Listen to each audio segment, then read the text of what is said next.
Hi అండి, అందరికీ నమస్కారం. Welcome to my channel. ఈరోజు ఏం చూపిస్తున్నానంటే అండి, గొరస చేపలు తీసుకున్నానండి. నేను గొరసలు అండి, అవి గొరస చేపలు ఎగురండుకుంటే ఎంతో బాగుంటాయి. అవి ఎగురండుకుంటే చాలా బాగుంటాయండి, చాలా రుచిగా ఉంటుంది కూర. అంతే కాబట్టి గొరస చేపలు కూర వండుతున్నాను. దానికి ఏమేం కావాలో చెప్తాను చూడండి. అవి గొరసలు, అవి చిన్న సైజు గొరసలు అండి. అవి తీసుకున్నాను నేను. తీసుకుని అవి చేసి శుభ్రంగా బాగా కడుక్కొని ఉప్పు పసుపు వేసి కడుక్కొని పక్కన పెట్టుకోవాలి. అదండి కడిగేసాను, పక్కన పెట్టాను. ఇప్పుడు ఉప్పు పసుపు కారం వేసి కలిపేసి పక్కన పెడతాను.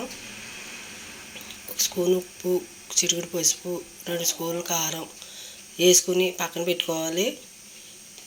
చేపలు శుభ్రంగా కడుక్కోవాలండి. ఉప్పు అది వేసుకుని కడుక్కోవాలి, లేకపోతే కొద్దిగా స్మెల్ బాగోదు. బాగా కడుక్కుంటే బాగుంటుందండి, నీసు వాసన అది రావు. అలాగే వెల్లుల్లిపాయ అక్కడ ముందు ఆడేసుకొని మిక్సీలో పక్కన పెట్టుకోవాలి. పక్కన పెట్టుకొని చేపలో కారం పసుపు అన్నీ అలా కలిపేసి పెట్టుకోవాలి. పక్కనే పెట్టుకుని వెల్లుల్లిపాయ ఆడేసాను కదా, ఉల్లిపాయలు కూడా ఆడేసుకోవాలి. మిక్సీలో వేసి మిక్సీ జార్లో వేసి ఉల్లిపాయ కూడా ఆడేసుకోవాలి. అదిగో ఆడేసుకున్నాను. సగం ఉల్లిపాయలు మిక్సీ ఆడానండి. తర్వాత సగం ఉల్లిపాయలు ముక్కలు కోసి పెట్టుకున్నాను.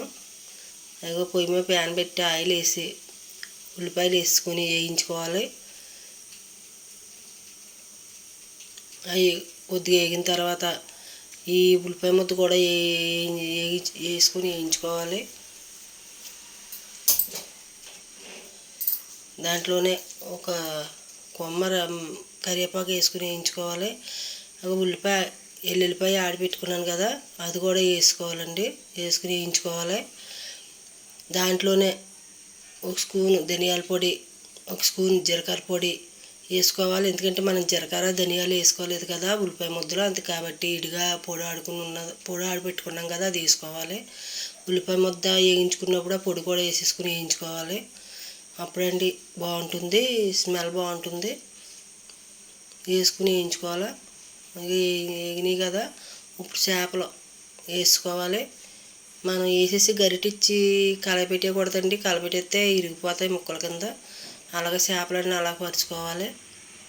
పరుచుకొని చేపలన్నీ వేసాను. వేసుకుని ఇప్పుడు ఒక గ్లాస్తో వాటర్ వేసుకోవాలండి.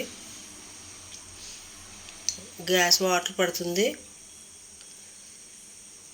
2 కరివేపాకు రబ్బలు కూడా వేసుకోవాలి. నా దగ్గర కొత్తిమీర లేదండి, అందుకనేసి కరివేపాకు వేసాను, కొత్తిమీర వేయలేదు నేను.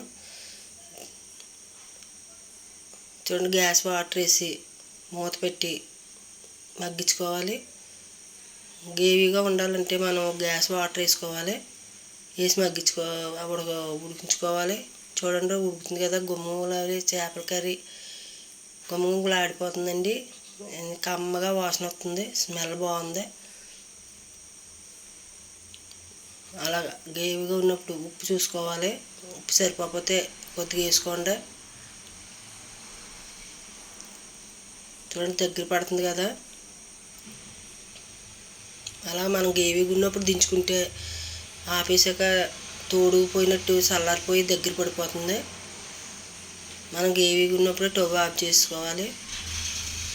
దగ్గర పడిపోతే మళ్ళీ ఎగురుకూర కదండి, గ్రేవీ ఉండదు. అది స్టవ్ ఆపేసి సర్వింగ్ బౌల్లో తీసుకోవాలి. తీసేస్తున్నాను చూడండి. మా వీడియో నచ్చినట్లయితే లైక్ చేయండి, షేర్ చేయండి, సబ్స్క్రైబ్ చేసుకోండి. ఎంతో రుచికరమైన చేపల కూర రెడీ అండి. ఇది చాలా బాగుంటుందండి. బాయ్.